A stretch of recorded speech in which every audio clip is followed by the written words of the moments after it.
Bonjour à tous et à toutes. Nous avons eu l'honneur d'accueillir le jeudi 8 avril 2021 Sandrine Ruy, maître de conférence au centre Émile Durkheim à l'Université de Bordeaux.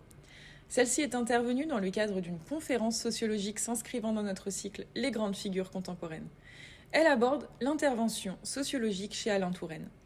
Laissons place dès maintenant à cette intervention. Nous vous souhaitons une excellente écoute. Bonsoir à toutes et à tous.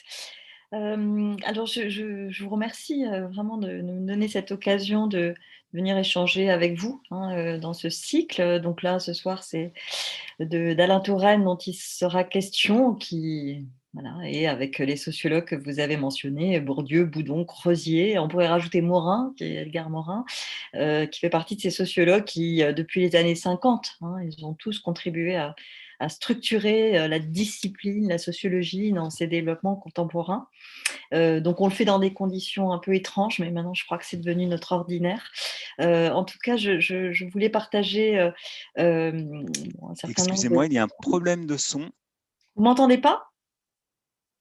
Excusez-moi, le son s'en va. Alors Petit pourtant, souci de... j'essaie de vérifier. Normalement, ça avait l'air de marcher de mon côté, mais Ah là, ça va, oui. ça va? Ça fonctionne, on vous entend bien. Ah, très bien. C'est peut-être de mon côté alors. Pardon. Bon. En tout cas, donc merci de me donner cette occasion, hein, de parler d'Alain Touraine, de sa pensée. Alors, il reste un observateur, hein, de la société contemporaine aujourd'hui, avec ses 95 ans.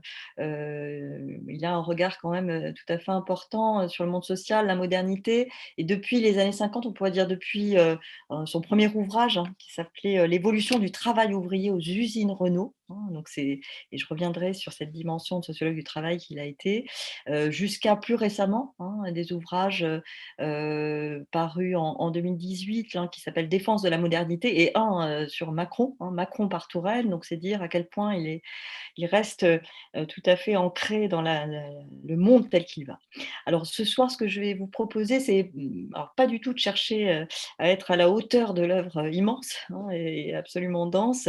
Je vous invite d'ailleurs non seulement à le lire, mais aussi à l'écouter, parce qu'il y a notamment sur le site de France Culture, hein, beaucoup de podcasts, d'émissions, notamment l'émission À voix nue de Zoé Sfez, qui en 2019 a voilà, interrogé Touraine. Et c'est vraiment des petits podcasts d'une demi-heure. C'est vraiment très agréable de l'avoir lui, avec sa voix, et surtout qu'il parle vraiment de l'actualité. Alors que pour ma part, vous allez le voir, j'ai plutôt parlé du Touraine d'hier, hein. Donc ça sera un bon complément, je crois. Et donc ce que je vais vous proposer, c'est d'ouvrir la discussion à partir d'un parti pris, alors qui est très singulier et nécessairement partiel, celui qui m'a conduite avec Olivier Cousin donc à écrire cet ouvrage sur la méthode d'intervention sociologique, qui est une méthode inventée par Alain Touraine, qu'il a exposé pour la première fois dans un ouvrage en 1978, un ouvrage qui s'appelle La voix et le regard. Et il se trouve qu'en 2008, à l'occasion des 30 ans de la méthode, avec Olivier, nous avons mené l'enquête sur cette méthode. Et c'était une façon de se demander quelle avait été son histoire, quelle était son actualité, comment les chercheurs aujourd'hui l'utilisaient, par qui était-elle utilisée, sur quel type d'objet.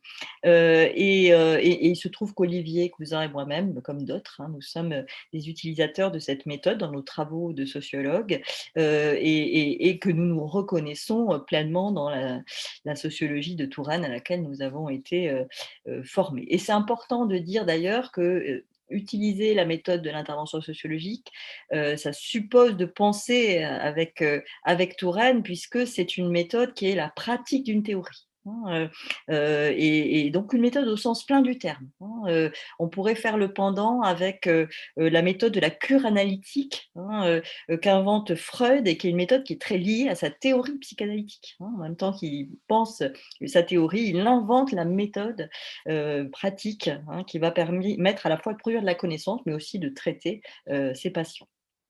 Donc c'est une méthode au sens plein et qui a pour originalité dans notre champ de la sociologie d'être vraiment inventée pour traiter d'un objet proprement sociologique, hein, et on va le voir, il s'agit initialement de travailler pour Touraine sur les luttes collectives, les mouvements sociaux, c'est une singularité, hein, de cette méthode que d'être pensée autour d'un objet proprement sociologique.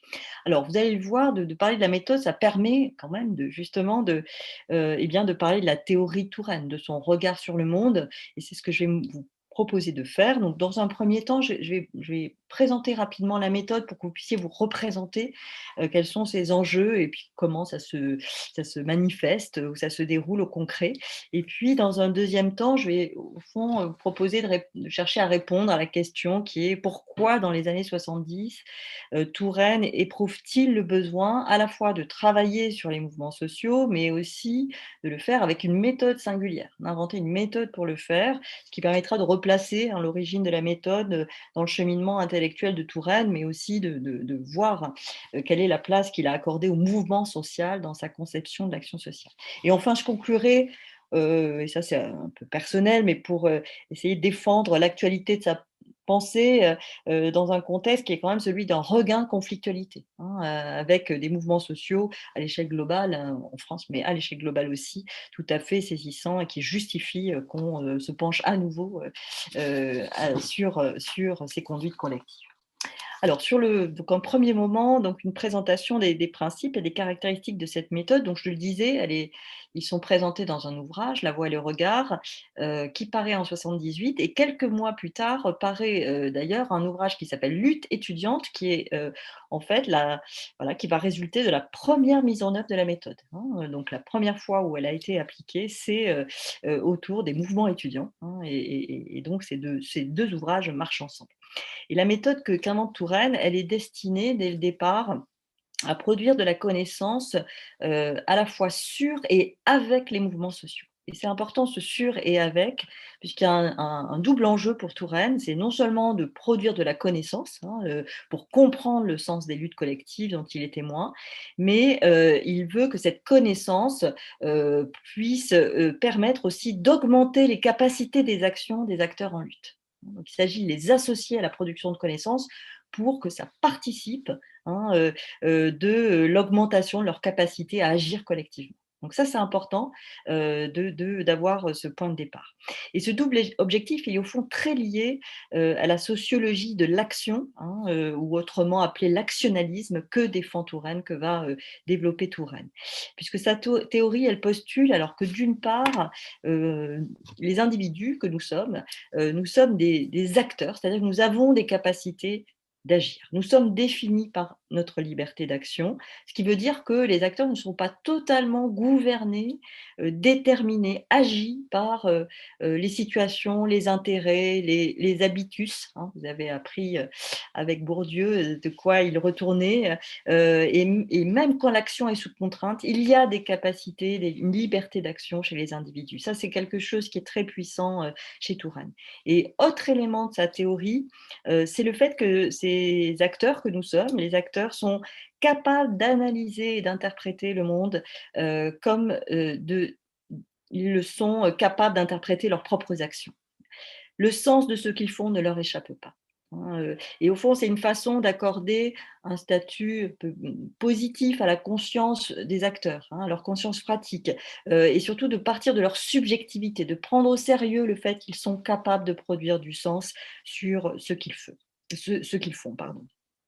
Donc, c'est important voilà, si vous voulez situer les auteurs les uns par rapport aux autres, la conception théorique de Touraine, elle s'oppose à une vision déterministe de l'acteur, de l'individu, de l'agent, hein. Donc, ici, on parle, au fond, il est très attaché d'ailleurs à cette formule de Marx qui dit que les hommes font leur histoire. Alors, on pourrait dire les hommes et les femmes, et Touraine dirait les hommes et les femmes font leur histoire, mais c'est surtout que, au fond, les acteurs sont jamais complètement définis par leur statut, leur position, leurs conditions, hein. Encore une fois, ils sont capables d'action.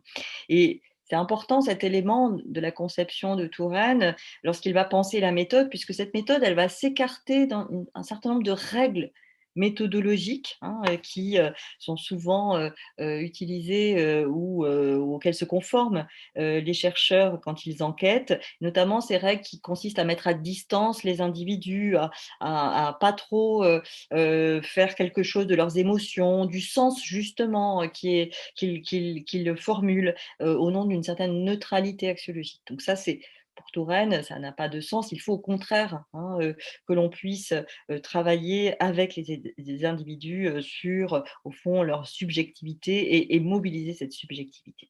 L'autre élément aussi, c'est que dans la méthode, en inventant cette méthode, Touraine va rompre aussi avec une certaine posture du sociologue qui a plutôt été pensée en surplomb, une position d'extériorité, là encore, au nom de la neutralité qu'il faudrait avoir pour produire de la connaissance. Il assume, encore une fois, de produire de la connaissance avec les acteurs et c'est important aussi de le dire. Donc la méthode, elle va en fait inviter les acteurs à entreprendre un travail de réflexion, voire d'introspection, et à placer au centre de l'analyse la manière dont ces acteurs lisent, interprètent le monde social, la manière dont ils sont capables d'agir et d'intervenir sur ce monde. Et au fond, ça va donner un cadre pour l'analyse d'une auto-analyse. On organise avec cette méthode l'analyse d'une auto-analyse et donc un travail qui va être construit entre les acteurs et les chercheurs. Et concrètement, ça prend la forme suivante, c'est ça consiste à constituer des groupes et à réunir des groupes composés de 10 à 15 personnes autour d'une problématique précise. Donc, s'il s'agit de travailler sur les luttes étudiantes, eh bien, on constitue des groupes d'étudiants de 10 à 15 personnes et ils vont être réunis à plusieurs reprises, parfois sur plusieurs mois. C'est souvent une méthode très coûteuse à mettre en œuvre. Ce sont des groupes qui ne sont pas des groupes réels au sens où ils vont être composés d'acteurs des luttes, mais qui n'ont pas de lien entre eux. Alors ça n'empêche pas sur un groupe de 15 personnes que 2 personnes se connaissent, mais l'idée c'est que les gens ne se connaissent pas en amont, ce ne sont pas des groupes réels, mais ce sont des groupes constitués d'individus qui partagent en revanche un même engagement ou une même expérience. Et chaque groupe va être dupliqué ou répliqué. Alors si on en fait 2, comme dans le cas de lutte étudiante, ça c'est important, il s'agit de neutraliser quand même un certain nombre d'effets de contexte. Et pour le cas des mouvements étudiants, il y a un groupe qui a été constitué à Bordeaux, un autre à Amiens, et les travaux se sont menés en parallèle. Une fois que les groupes sont constitués, le programme, ça va être d'alterner des séances dites ouvertes à des séances fermées. Alors les séances ouvertes, elles consistent à faire intervenir des interlocuteurs, donc des invités, sont des individus qui vont incarner les figures sociales, on va dire, auxquelles les acteurs se confrontent dans le cadre de leur lutte, de leurs engagements, de leur expérience. Donc des figures qui représentent à la fois l'environnement social, politique, culturel dans lequel les acteurs évoluent. Et l'enjeu de ces rencontres, c'est vraiment d'organiser la confrontation entre cet interlocuteur et le groupe pour révéler la nature du rapport social qui les lie. Alors pour être un peu plus précis, si on pense aux luttes collectives, les groupes vont rencontrer des interlocuteurs qui figurent ou bien des adversaires ou bien des alliés.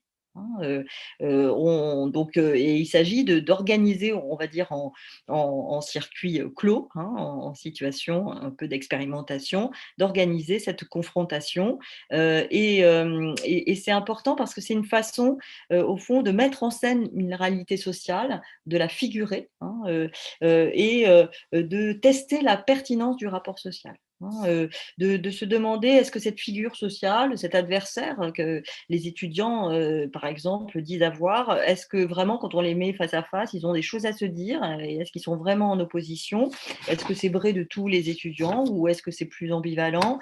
Qu'est-ce on apprend, au fond, de la façon dont le groupe perçoit cet acteur?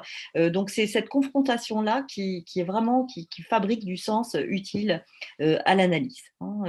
Et le but, d'ailleurs, sera d'analyser le produit de ces confrontations, d'amener les acteurs d'ailleurs à réfléchir à ces échanges. Et c'est important cet aspect dans la méthode parce que ça amène au fond les participants, les acteurs à réfléchir à leur situation, au sens de leur engagement, en s'extrayant de la pure rhétorique, de l'idéologie, des représentations, des opinions. Là, ils sont face à des individus concrets qui figurent, les acteurs sociaux, et cette rencontre avec l'autre les oblige à argumenter, à étayer leur discours, leur représentation.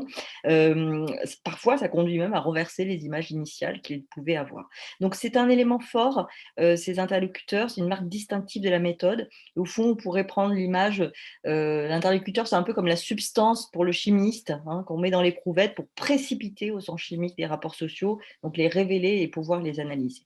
Donc des séances ouvertes et il y a aussi des séances fermées où là, les chercheurs, échangent avec, le groupe et là, c'est vraiment consacré à l'analyse. Alors, les chercheurs vont inviter, le groupe, non seulement à témoigner, mais aussi, vraiment à analyser, l'action et à l'amener, vers cette analyse, de l'auto-analyse. C'est aussi dans ces séances, fermées, notamment dans la dernière, que les chercheurs vont introduire leurs hypothèses, leur façon d'interpréter ce qui se passe, qu'ils ont entendu, les soumettre, soumettre ces hypothèses aux acteurs et au fond pour les amener à contribuer avec eux à interpréter sociologiquement le sens de l'action. Donc il y a là une dimension, un travail de coproduction qui est tout à fait central dans la méthode. Alors, ces quelques éléments, et on pourra revenir si vous avez des questions plus précises sur tout ça, mais je voudrais maintenant en venir à, voilà, au pourquoi en 1978, Touraine pense-t-il important non seulement d'engager un programme de recherche sur les mouvements sociaux, mais pourquoi a-t-il besoin de cette méthode inédite? Alors, ce qu'il faut rappeler d'abord, c'est que la pensée d'Alain Touraine, elle est fortement ancrée dans l'univers de la civilisation industrielle. Touraine, à ses débuts, c'est un sociologue du travail. Il pense la société dans les termes du travail.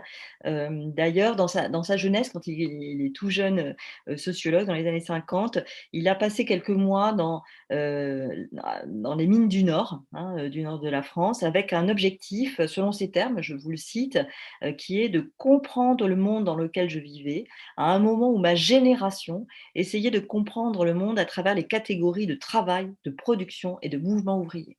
Alors, c'est intéressant cette phrase, parce que non seulement il annonce un programme, mais il se place justement dans quand même une dynamique générationnelle et on est dans les années 50. Donc le travail, la production, le mouvement ouvrier jouent un rôle évidemment central dans la perspective adoptée par Touraine. Et d'ailleurs, sa conception de l'acteur, ce que j'évoquais tout à l'heure, est étroitement lié à la figure du travailleur. Au fond, l'acteur, comme le travailleur dans l'esprit de Touraine, c'est celui qui agit sur son environnement, qui le façonne. L'acteur, comme le travailleur, il est défini par ce qu'il fait et non par ce qu'il est. Et ça, c'est important. Et récemment, d'ailleurs, Touraine insistait sur cet aspect. Il rappelait que la société industrielle était une société qui transformait les choses, au sein de laquelle les acteurs transformaient les choses.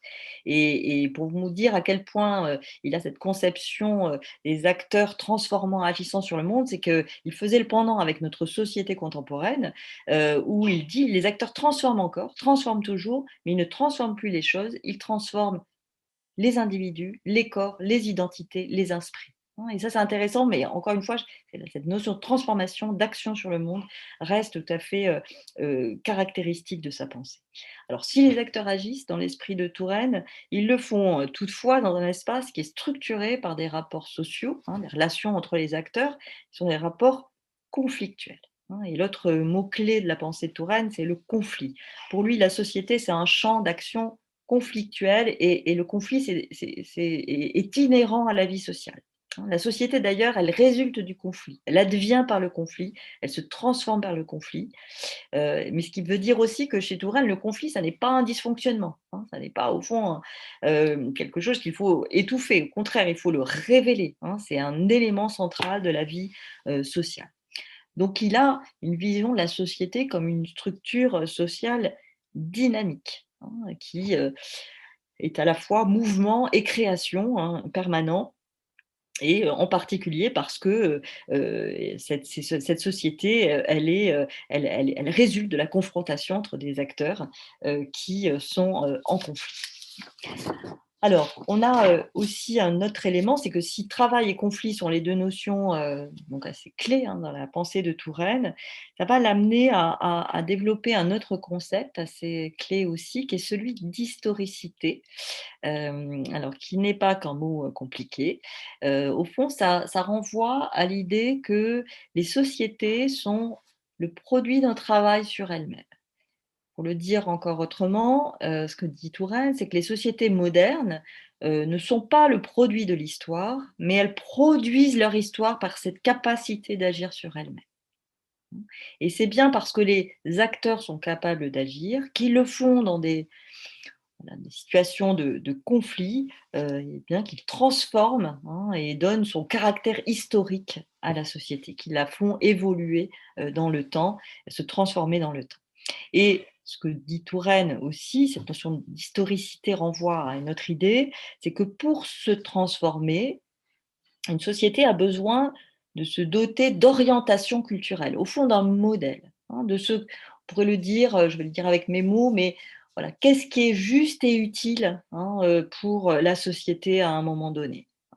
Et cette orientation culturelle, ce modèle culturel, eh bien, c'est un enjeu de lutte, puisque les acteurs collectifs vont se disputer, s'affronter pour imposer, au fond, pour contrôler les orientations culturelles de la société. Pour prendre un exemple un peu qui à la fois est ancien et en même temps contemporain sur les mouvements féministes. On pourrait dire que les mouvements féministes, dans l'esprit de Touraine, sont des mouvements qui cherchent à contrôler les orientations culturelles de la société et qui veulent leur substituer des orientations culturelles qui laisseraient plus de place à l'identité et aux intérêts des femmes que ne le laissent les orientations culturelles plutôt patriarcales, issues d'un autre modèle culturel.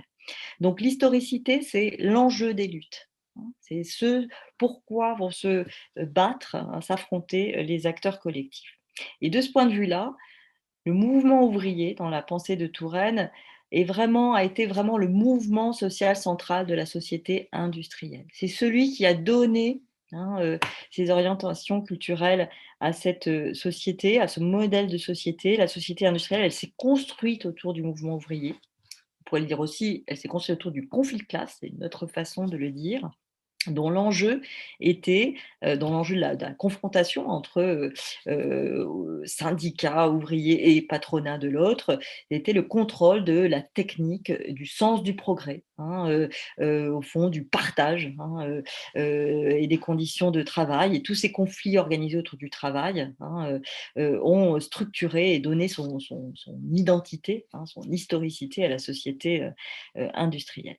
Donc c'est important cette notion d'historicité parce que si on prend l'exemple du mouvement ouvrier, le mouvement ouvrier, c'est vraiment un moment historique et social où la lutte des classes a configuré pour des décennies aussi bien le système social que le système politique. Ça a fondé aussi la façon dont on pense la démocratie, ne serait-ce que le fait qu'on pense avec des forces qui se situent à gauche et à droite. Donc c'est très transformant, très structurant d'un type de société.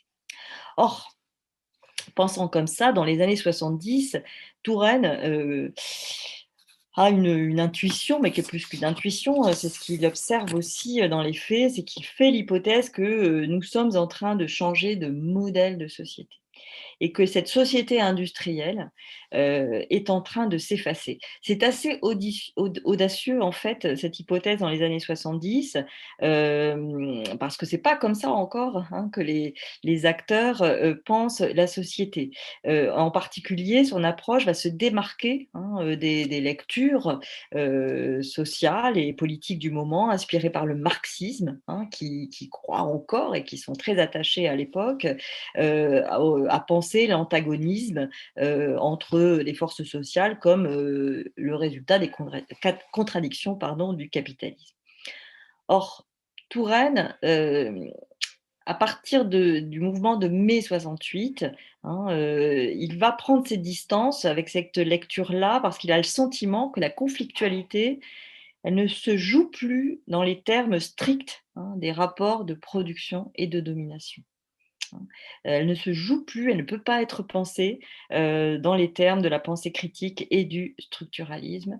Il a une formule qui est aussi de dire il va falloir sortir du gauchisme. C'est un peu provocateur, mais au fond, il est dans un moment où il fait cette double hypothèse, à la fois que le mouvement ouvrier est en déclin et que donc on est en train de sortir de la société industrielle. Et il faut donc prendre la mesure du fait que cette pensée-là, cette proposition-là, elle est irrecevable à l'époque dans un monde politique et intellectuel qui envisage le marxisme comme un horizon indépassable. Dire ça en mai 68, c'est évidemment audacieux. Or, ce qui va l'amener d'ailleurs à se poser, à s'interroger au sortir de mai 68 sur, au fond, voilà, la question qui va se poser, c'est est-ce qu'il y a des nouveaux mouvements sociaux, puisqu'il y a quand même beaucoup de luttes, on est dans un moment hautement conflictuel, est-ce que ces mouvements sociaux, ces nouveaux mouvements sociaux, vont prendre la place du mouvement ouvrier dans la nouvelle société qui va qualifier de société post-industrielle ou de société programmée? Dans la foulée de mai 68, vous le savez, les sociétés, alors c'est vrai en France, mais c'est vrai dans l'ensemble du monde occidental, vont connaître une série de luttes qui vont être au cœur du programme de recherche de Touraine, que ce soit les mouvements régionalistes, les mouvements féministes, les mouvements antinucléaires, mouvements de consommateurs également. Et il va, au fond, s'interroger sur le fait que parmi ces mouvements, alors un ou ensemble d'ailleurs, pourrait prendre le relais du mouvement ouvrier et pourrait avoir une capacité à structurer, configurer la société post-industrielle. Il le dit, je vais vous le dire dans ses mots, il écrit la grande affaire, donc il l'écrit en 75, la grande affaire est de savoir ce qui, dans le monde de demain, va jouer le rôle qu'a joué le mouvement ouvrier dans le monde d'hier. Voilà, c'est très simplement dit. Il va, au fond, être assez sensible au fait que ces nouvelles luttes portent sur de nouveaux enjeux. C'est plus la question du travail qui est au centre, c'est la question de l'identité, de la culture, de la consommation, des modes de vie, de la nature, de la sexualité. Et c'est autour de ces nouveaux enjeux que les acteurs prennent position et s'opposent. Et donc, la question pour Touraine, c'est de savoir, au fond, voilà, que portent ces nouvelles revendications. Et au fond, il va faire l'hypothèse que dans ces luttes d'un nouveau genre, eh bien, il n'y a peut-être pas que du symptôme de crise, mais peut-être une preuve que de nouveaux acteurs sont en train de se saisir, de s'emparer de l'historicité de la société et cherchent à définir autrement les rapports sociaux. Donc, c'est ce qui va l'amener à se lancer donc, sur un premier socle de recherche, donc avec des travaux, le mouvement étudiant, le mouvement antinucléaire, les luttes occitanes, le mouvement féministe, et il y en aura d'autres en suivant, à les interroger. Et au fond, quand il est face à ces mouvements, il va se poser la question quand même de la méthode. La question, c'est avec quels outils méthodologiques peut-on accéder justement au sens de ces mouvements. Et c'est ce qui va l'amener à proposer cette méthode, à la fois sous ce double objectif que je vous présentais tout à l'heure, de se dire, il faut travailler avec les acteurs, on va travailler avec eux, justement, quelle est la portée historique de leur mouvement, mais surtout, pourquoi il invente cette méthode et en particulier le principe de la confrontation avec des interlocuteurs, c'est que Touraine a tiré une leçon de mai 68, qui est une leçon un peu épistémologique ou méthodologique. Donc je reviens à mai 68. À l'époque, Touraine, il est directeur du département de sociologie à l'université de Nanterre, et il va se trouver au cœur de la tourmente. Et parce qu'il est à la fois un membre d'un comité d'action entre enseignants et étudiants, il va se retrouver aussi à être le médiateur parfois entre les étudiants et le conseil de discipline, ou encore entre les étudiants et le ministre Perfit à l'époque. Il est aussi une cible du mouvement étudiant. Il est perçu comme un adversaire par les étudiants, puisqu'il est directeur d'un département de sociologie. Donc, va en concevoir une certaine représentation du mouvement, où en fait c'est un ensemble, il l'écrira comme ça dans un ouvrage qui s'appelle Le mouvement de mai ou le communisme utopique. Il écrit qu'il y a là un ensemble cacophonique d'intentions et de rationalisations qui ne se correspondent pas entre elles. Au fond, dans cette expérience à chaud, ça l'amène à établir que les mobilisations collectives, elles n'ont pas de sens en elles-mêmes. Elles peuvent d'ailleurs être structurées, traversées par des significations multiples. Il l'écrit d'ailleurs à propos de mai 68, il l'écrit à chaud. Il dit faut-il voir le soulèvement de mai avec les yeux de Cohn-Bendit ou ceux de Krivine, avec ceux du Parti communiste ou avec ceux du ministre de l'Intérieur ou du président de la République? Au fond, il y a plusieurs significations et à l'intérieur même du mouvement. Et ces questions, elles sont décisives pour lui, et en particulier, alors elles le sont, y compris quand on travaille sur des mouvements contemporains, et y compris quand on travaille à chaud. C'est important quand on veut saisir un mouvement sous le coup de l'événement, comme l'ont fait alors Touraine sur mai 68, mais c'était le cas aussi de Morin. Edgar Morin a écrit à chaud sur mai 68, ou Raymond Aron encore. C'est une tradition très ancienne d'ailleurs. Marx, en 1870, il est à la fois un enquêteur et un acteur de la Commune de Paris. Il prend activement au mouvement, et en même temps il va en écrire l'histoire à chaud, et ce qui va l'amener d'ailleurs à en produire la généralisation théorique. Mais au fond, ce qu'il ne faut pas perdre de vue, dit Touraine, c'est qu'à chaud ou à froid, les mouvements sociaux que l'on observe, ils n'ont pas de signification en eux-mêmes. Leur signification est toujours rapportée à un ensemble de conceptions plus générales, à une certaine vision de la vie sociale, à une certaine conception de l'action, que les sociologues ont non seulement des positionnements théoriques, mais aussi philosophiques, moraux, politiques. Donc ça, c'est important. Mais à l'intérieur même des mouvements, il peut y avoir ces traditions ou ces significations multiples. Et donc l'enjeu de la méthode, il est vraiment aussi de révéler ces significations dans leur multiplicité, et d'amener les acteurs des luttes, d'ailleurs, à appréhender cette diversité et à stabiliser un peu le sens des luttes au regard, au fond, de la pluralité de sens. C'est d'ailleurs au moment de mai 68, donc les sociologues ont défendu des conceptions, des interprétations différentes. Il y a eu d'âpres polémiques. Si on pense à Edgar Morin a plutôt vu dans ce mouvement une brèche culturelle qui renouvelait la culture bourgeoise sclérosée. Du côté de Touraine, il y avait déjà l'idée que ça pouvait annoncer le renouvellement de la lutte des classes. C'est l'hypothèse qu'il formule. Pour d'autres, et alors Bourdieu, il n'écrit pas à chaud sur le mouvement, il écrira plus tard, notamment dans Homo Academicus, mais on retrouve une même interprétation chez Boudon d'ailleurs. L'un et l'autre, ils vont plutôt voir ce mouvement comme un mouvement de petits bourgeois qui résulte plutôt de la crise de l'université, au déclassement. Et ils vont l'interpréter l'un comme l'autre dans des termes un peu différents, mais plutôt sous l'angle d'une frustration relative. Alors, c'est intéressant ces moments de débat autour des mouvements sociaux, de tension. Il y en a eu un autre quelques décennies plus tard qui a embarqué les mêmes acteurs, donc Touraine d'un côté, Bourdieu de l'autre, qui était bien le moment du mouvement décembre 95. Si vous vous souvenez, en décembre 95, il y a donc un mouvement social très puissant, et notamment un mouvement de cheminots, autour de la question des retraites, mais aussi de la protection sociale. Mais dans ce moment-là, là aussi, il y a eu des oppositions assez fortes et assez puissantes entre des sociologues se qualifiant, alors ou plutôt à l'extrême gauche, ou de républicains, face à, et c'était le cas de Bourdieu, face à d'autres, comme Touraine, qui s'identifiaient plutôt à la gauche modernisatrice, pro-européenne, et ils ont défendu des conceptions opposées, différentes du mouvement.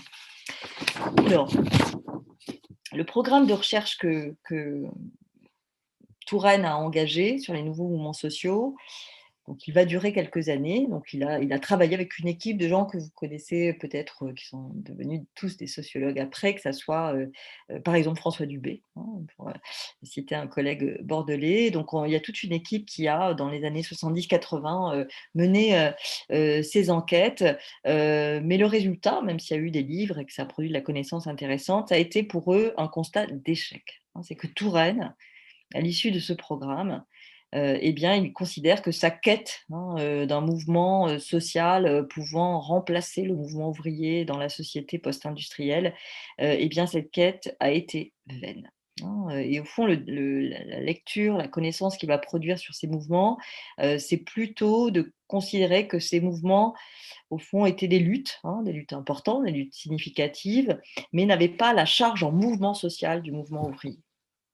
Non, et au fond, ces luttes sont pour lui plutôt, le résultat d'une décomposition de la société industrielle, mais ne sont pas suffisamment, puissantes, pour, structurer, un nouveau modèle de société. Et à la fin des années 80, et c'est ce bilan d'échec, qui domine, doublé en plus d'une, voilà, une disparition des perspectives politiques, à l'inverse de ce dont avait pu être porteur le mouvement ouvrier. Et c'est vrai que de façon générale, c'est donc Touraine quitte la question du mouvement social au sens de terrain d'enquête, mais quand on regarde la sociologie des mouvements sociaux, ensuite, elle va s'intéresser à des mouvements qui sont de fait plus limités, qui vont être portés par des catégories d'acteurs.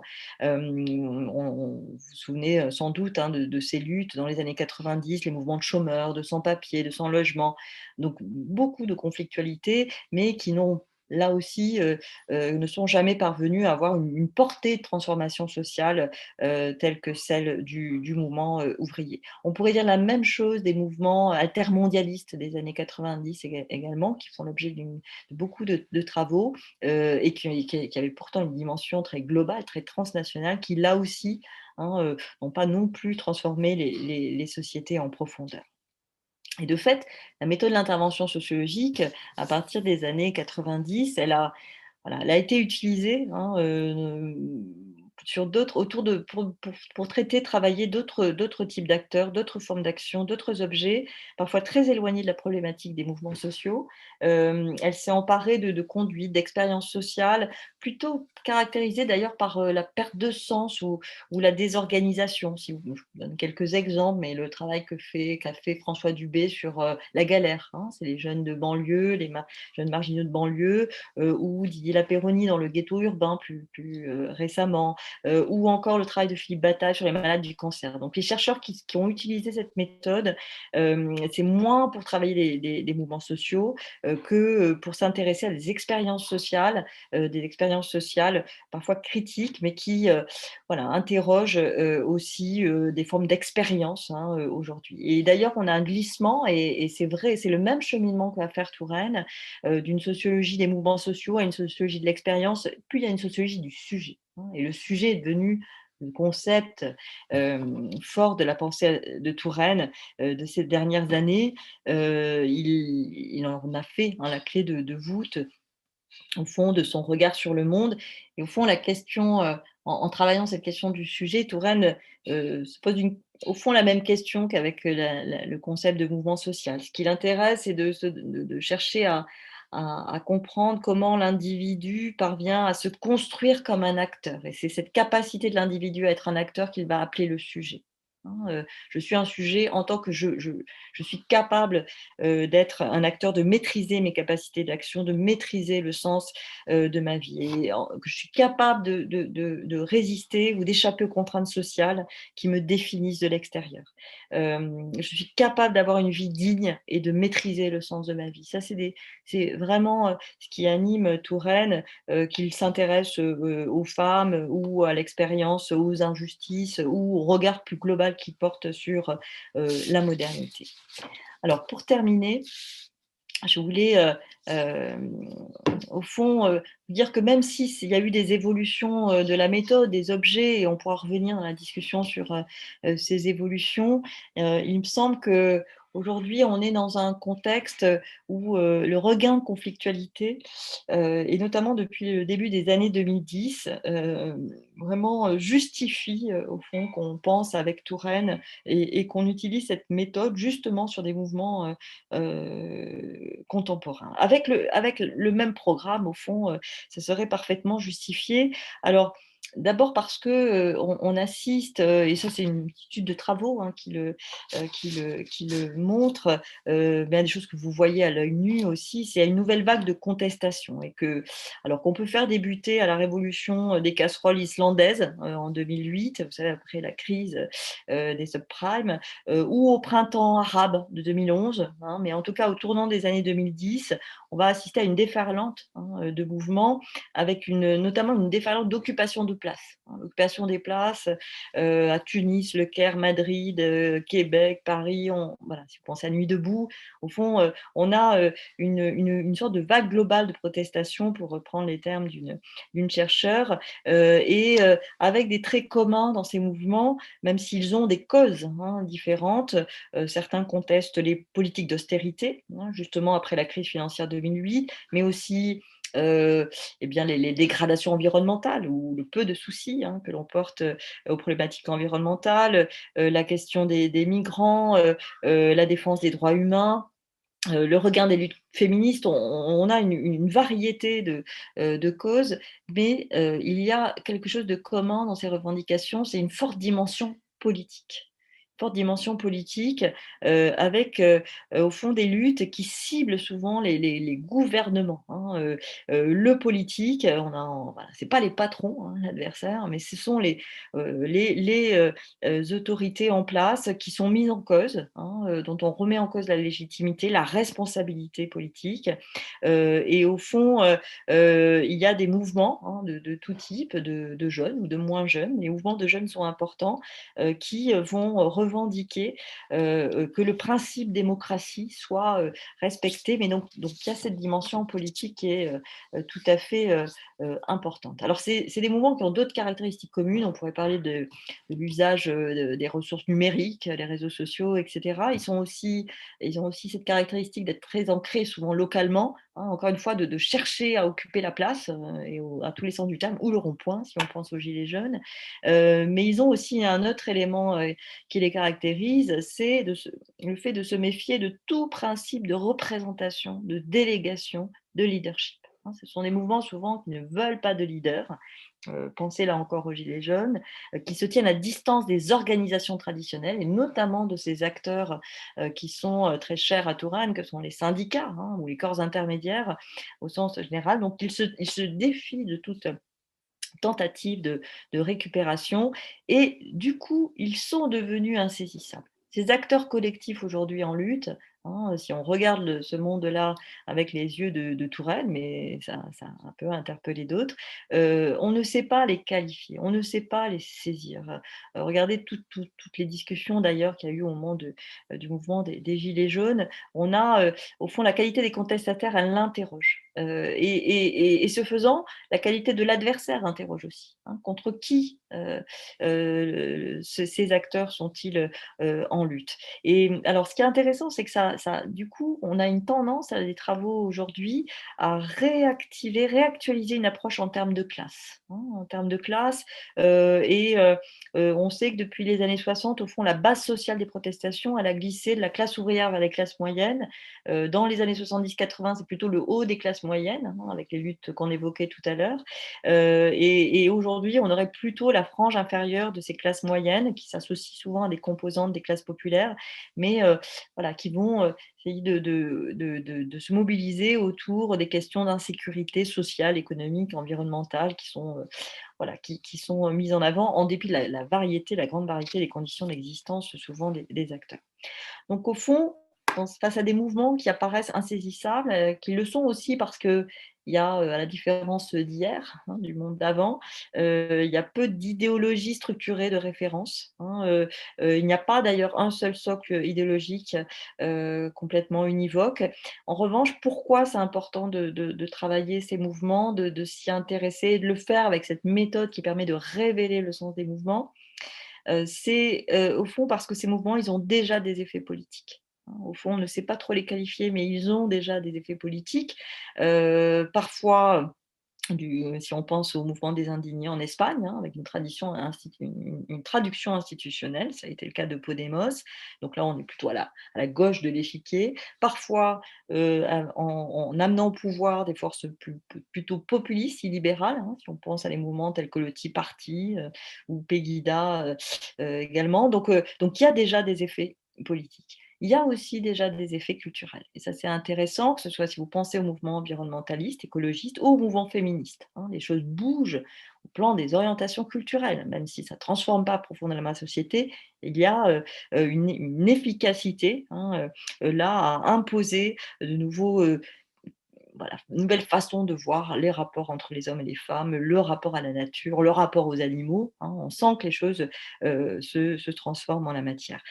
Du coup, voilà, comme on perçoit déjà des effets, hein, la question de savoir quelle est la portée de ces effets, hein, jusqu'où ça peut transformer vraiment profondément la société, devient une question d'actualité. Et pour le coup, le cadre tourainien pourrait permettre, et c'est ce que je défends, vraiment d'interroger ce moment social et historique, et surtout pour ne pas rester sur ce constat qui est parfois inquiétant, parfois un peu triste, celui d'un écroulement généralisé du système politique, mais vraiment de croire encore à la capacité des acteurs à réanimer, réinventer la société.